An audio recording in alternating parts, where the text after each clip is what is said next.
Assalamualaikum warahmatullahi wabarakatuh. Kami dari kelompok 2 akan mempresentasikan analisis leksikal dan sintaksis. Sebelumnya kita akan perkenalan kota kelompok dulu. Di sini ada 5 orang. Yang pertama itu adalah Nabila Hoyrunisa dengan NIM 4611 422122. Ada Safira Aulia Rahma, NIM-nya 4611 422125. Selanjutnya ada Aljan Eka Kurniawan 4611 22149. Ada saya Faris Zaman Kurniawan dengan NIM 4611 422 129, dan yang terakhir ada Muhammad Zidan Aisyar NIM-nya 4611 422 160. Kita langsung saja ke materi pertama. Oke. Analisis lesikal ada berapa bagian? Analisis lesikal sering juga disebut sebagai scanning. Tahap scanning adalah bagian dari proses kompilasi yang bertugas membaca sumber program dari suatu file berdasarkan karakter dan membaginya ke dalam token atau unit logika. Ini adalah proses yang terjadi sebelum parsing di mana rangkaian karakter dianalisis. Scanner melakukan pemeriksaan karakter per karakter pada teks masukan, memecah sumber program menjadi bagian-bagian yang disebut sebagai token, memastikan bahwa input sudah dalam bentuk token akan memudahkan proses parsing. Berikutnya, prasyarat leksikal. Model dasar untuk membentuk suatu analisis leksikal adalah finite state automata. FSA adalah model matematis yang dapat digunakan untuk mengendalikan konstruksi bahasa yang dijelaskan dengan bahasa reguler. FSA merupakan alat penting dalam menganalisis leksikal karena memungkinkan pengenalan pola-pola khusus dalam teks masukan. Finite state automata. Finite state automata adalah model matematis yang terdiri dari keadaan-keadaan yang dapat dihubungkan oleh transisi-transisi. Dapat dengan mudah digunakan untuk mengenali konstruksi bahasa yang digambarkan dengan bahasa reguler. Melalui FSA, kita dapat memodelkan proses scanning dengan efisien dan akurat. Penting untuk memahami konsep FSA dalam konteks analisis leksikal karena merupakan dasar dari banyak algoritma dan teknik dalam kompilasi. Oke, berikutnya.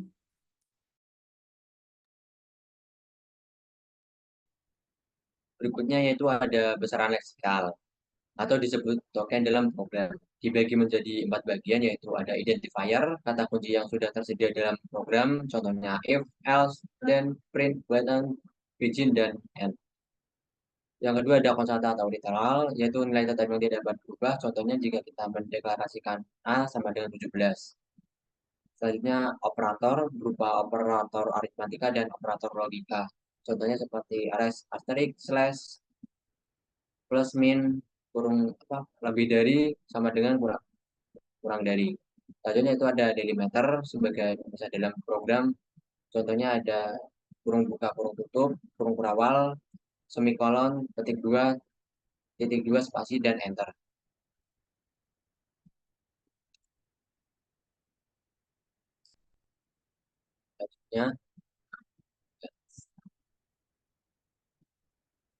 Selanjutnya yaitu ada analisis sintaksis atau dikenal juga sebagai parsing, yaitu sebuah proses menganalisis rangkaian simbol baik dalam bahasa alami atau bahasa komputer sesuai dengan aturan tata bahasa formal.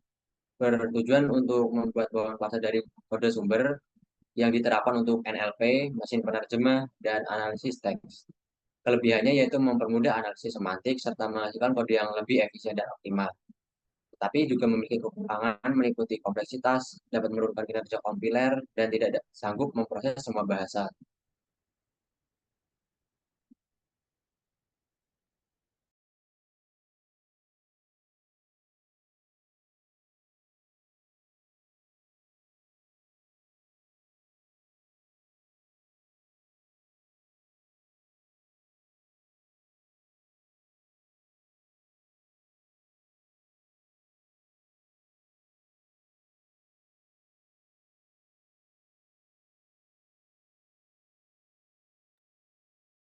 Selanjutnya ada CFG atau Context Free Grammar.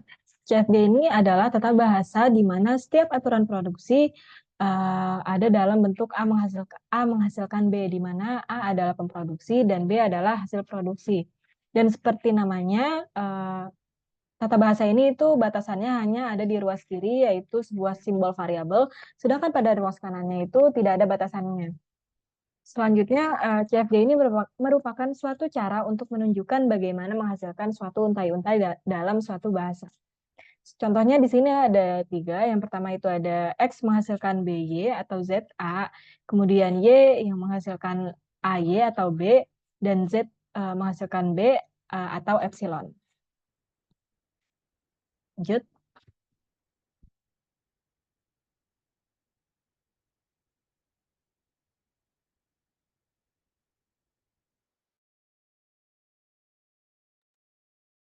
Selanjutnya yaitu ada parsing. Tata bahasa suatu bahasa terdiri dari aturan produksi. Misal aturan produksi untuk tata bahasa suatu bahasa adalah S menghasilkan C kecil A besar D kecil, A menghasilkan B kecil C kecil dan A.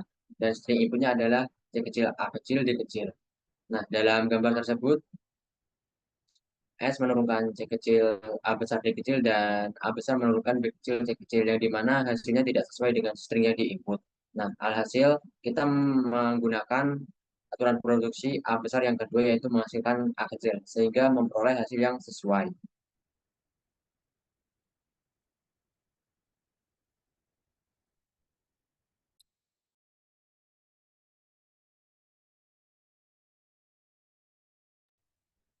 Selanjutnya ada leftmost dan rightmost derivation. Leftmost dan rightmost ini merupakan dua cara untuk menurunkan suatu aturan produksi gitu ya. Di sini ada contoh, yang pertama ada contoh yaitu E menghasilkan E plus T, lalu E menghasilkan T, dan T menghasilkan ID. Nah, di sini untuk leftmost itu sesuai dengan namanya berarti penurunan dilakukan dari yang paling kiri terlebih dahulu. Dan di sini dari E menghasilkan E plus T itu diturunkan terlebih dahulu E-nya, variabel E yang mana itu menjadi T plus T, kemudian T yang sebelah kiri diturunkan menjadi ID yang didapatkan nanti ID plus T, kemudian yang terakhir T yang paling kanan itu diturunkan kembali itu menjadi ID plus ID. Dan untuk rightmost-nya diturunkan dari yang paling kanan. Di sini dimulai dari E menghasilkan E plus T, itu kita turunkan terlebih dahulu variabel T yang mana didapatkan yaitu E plus ID, kemudian kita turunkan E-nya menjadi T plus ID, dan kemudian kita turunkan yang terakhir T-nya yang didapatkan menjadi ID plus ID. Lanjut.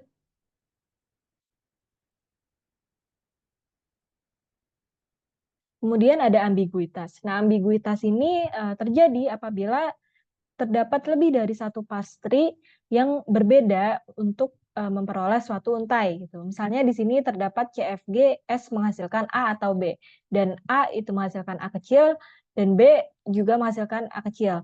Dan di sini itu didapatkan untuk menurunkan S menjadi string A itu dapat melalui dua parse tree. Yang pertama itu menurunkan S menjadi A dan menurunkan S menjadi B, yang mana nanti hasilnya sama-sama akan didapatkan string A kecil.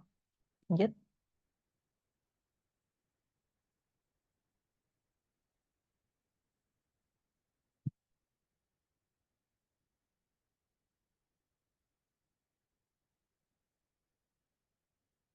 Nah, di sini terdapat contoh lain yang mana ada tata bahasa CFG yaitu S menghasilkan SBS atau SCS ataupun string A kecil.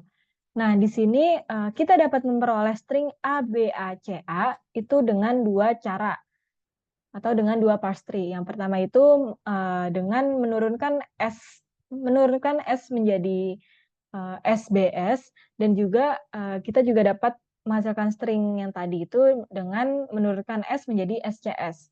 Yang mana dua cara tersebut hasilnya akan sama-sama memperoleh string A, B, A, C, A seperti yang ada di gambar ini. Lanjut.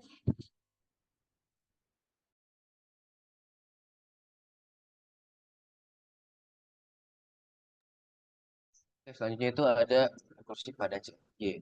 Di CFG itu terdapat dua rekursif. Yang pertama adalah left recursion. Apabila variabelnya itu muncul di paling kiri dan contohnya T besar menghasilkan T besar kali U besar. Yang kedua itu ada rekursif apabila simbol variabelnya muncul di paling layar. Contohnya itu P besar menghasilkan I besar plus P besar. Nah, masalahnya ini rekursif kiri itu terdapat 3 masalah. Yang pertama itu adalah loop tak terbatas, yang kedua adalah kesulitan parsing, yang ketiga adalah performa. Kenapa ada loop tak terbatas? Karena yang terlihat di sini A didefinisikan dalam dirinya sendiri itu di sebelah kiri. Ini menyebabkan adanya pengulangan yang tidak pernah berakhir karena tidak ada base case atau kondisi untuk menghentikan rekursi. Sedangkan pada kanan itu kita langsung bisa mendapatkan hasilnya yaitu alpha. Yang kedua itu adalah kesulitan parsing. Jadi ada pengurai top down kayak pengurai LL tidak dapat menangani rekursif kiri karena mereka memerlukan prediksi dari simbol berikutnya dalam input untuk memutuskan aturan mana yang harus diterapkan. Nah, yang ketiga itu adalah performa. Bahkan jika ada pengurai khusus yang dirancang untuk menangani rekursif kiri, performa akan sangat terpengaruh karena setiap langkah rekursif kiri memerlukan adanya pengecekan tambahan dan mungkin memerlukan backtracking yang kompleks. Cara mengubahnya adalah kita harus mengubah rekursif kiri menjadi rekursif kanan. Jadi semua yang ada di bagian kiri yang sama rekursifnya akan diubah menjadi satu variabel yang baru. Contohnya S ini bakal diubah menjadi Z1 dan A yang terdapat di pada kiri akan diubah menjadi Z2. Hal itu akan menghasilkan hasil rekursif seperti ini sebelah kanan. Ini semua telah dihilangkan rekursif kiri. Lanjut, ada yang namanya non-deterministic CFG. Jadi non-deterministic CFG adalah varian dari CFG di mana setiap aturan produksi memiliki lebih dari satu kemungkinan aplikasi yang pada saat yang sama. Konteks ini merujuk bahwa fakta bahwa parser tidak memiliki cara yang pasti untuk memilih aturan produksi yang benar saat mengurai satu string. Contohnya sebagai berikut, di mana A besar ini dapat menghasilkan alfa beta 1 atau alfa beta 2 atau alfa beta 3. Nah, hal ini bisa ditulis seperti ini di bagian bawah. Jadi A itu dapat menghasilkan alfa di sebelah kiri dan di sebelah kanannya ada beta 1/2/3.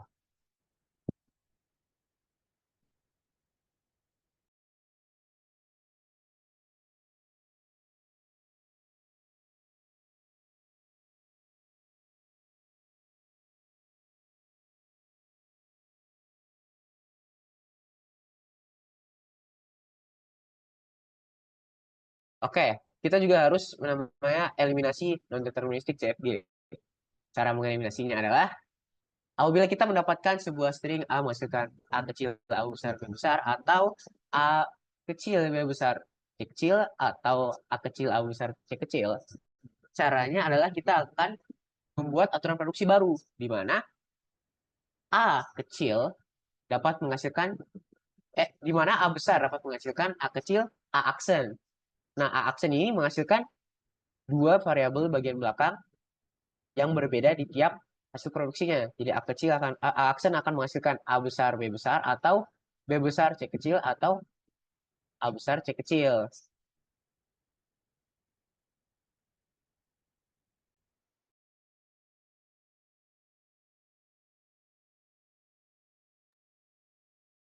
Oke, selanjutnya adalah parser. Parser ini sendiri adalah sebuah program yang digunakan untuk menganalisis dan memahami struktur sintaksis, dan hal ini akan melakukan pemecahan input menjadi bagian-bagian lebih kecil. Nah, parser dibagi menjadi dua, yaitu ada top-down approach dan bottom-up approach. Untuk top-down approach ini merupakan penelusuran yang dilakukan dari root ke leaf, atau dari akar ke daun, atau juga dari simbol awal ke terminal. Dan kalau untuk bottom-up approach adalah penelusuran yang dilakukan dari leaf ke root, atau dari daun ke akar, jadi dari bawah ke atas, atau dari terminal ke simbol awal. Nah, di sini ada gambarnya. Untuk root sendiri adalah sebuah akar atau simpul yang teratas dari sebuah tree. Selanjutnya ada parent atau internal node, itu adalah istilah untuk menyebut simpul yang memiliki minimal satu child node. Nah, child node di sini itu ada D, dan ada child node di sini adalah yang D. Nah, ini merupakan simpul anak yang merupakan simpul turunan dari simpul yang di atasnya. Selanjutnya adalah leaf node. Ini merupakan huruf H, F, dan G. Ini adalah simpul daun yang tidak memiliki child node dan merupakan node yang paling bawah dalam struktur data tree. Bisa dilanjut?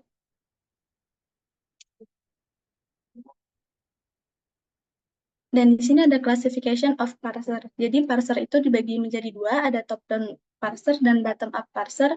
Untuk top-down parser ini dibagi lagi menjadi with backtracking dan without backtracking. Nah, untuk backtracking sendiri itu adalah parser yang memiliki kemampuan untuk mundur dan mencoba jalur yang berbeda. Jika jalur saat ini tidak menghasilkan seperti yang diinginkan. Kalau misalkan without backtracking, berarti parser yang tidak memiliki kemampuan untuk mundur ke langkah sebelumnya dan hanya bisa melanjutkan ke depan. Bisa dilanjut?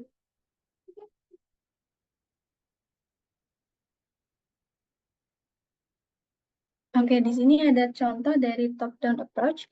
Di sini misalkan S menghasilkan A kecil, A besar, B besar, E kecil, dan A besar menghasilkan A besar, B kecil, C kecil, atau A kecil, dan B menghasilkan D kecil. Yang ditanya adalah string A, A, B, C, D, E. Yang pertama adalah dari S ini diturunkan dulu menjadi A kecil, A besar, B besar, E kecil, dan untuk A besar diturunkan lagi menjadi A besar, B kecil, dan C kecil, dan untuk B diturunkan menjadi D kecil, dan untuk A besar diturunkan menjadi A kecil, sehingga didapatkan hasil A kecil, A kecil, B kecil, C kecil, D kecil, E kecil.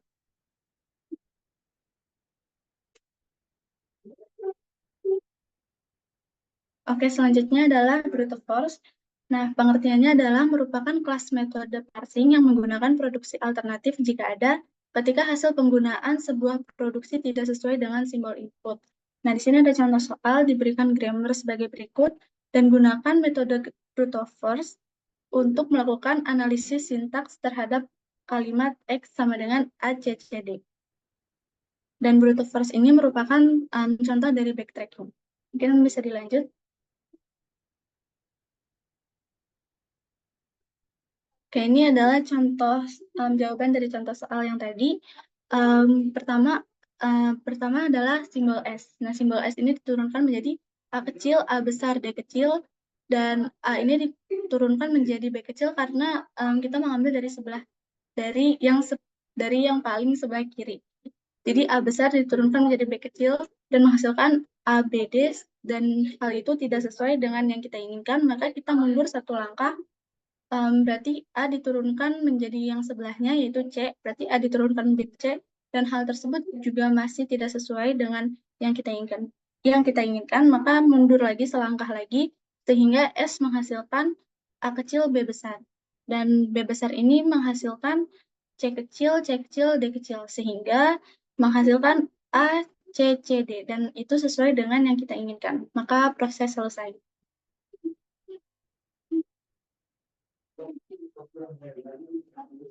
Dan ini ada bottom up approach. Berarti bottom up approach itu dari bawah ke atas.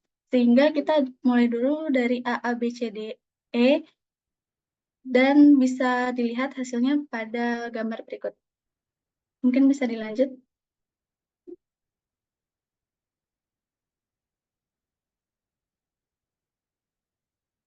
Oke, mungkin akan ditutup oleh teman saya. Oke, baik. Tadi sekian dari pemaparan dan penjelasan dari kelompok kami. Kurang lebihnya mohon dimaafkan. Assalamualaikum warahmatullahi wabarakatuh.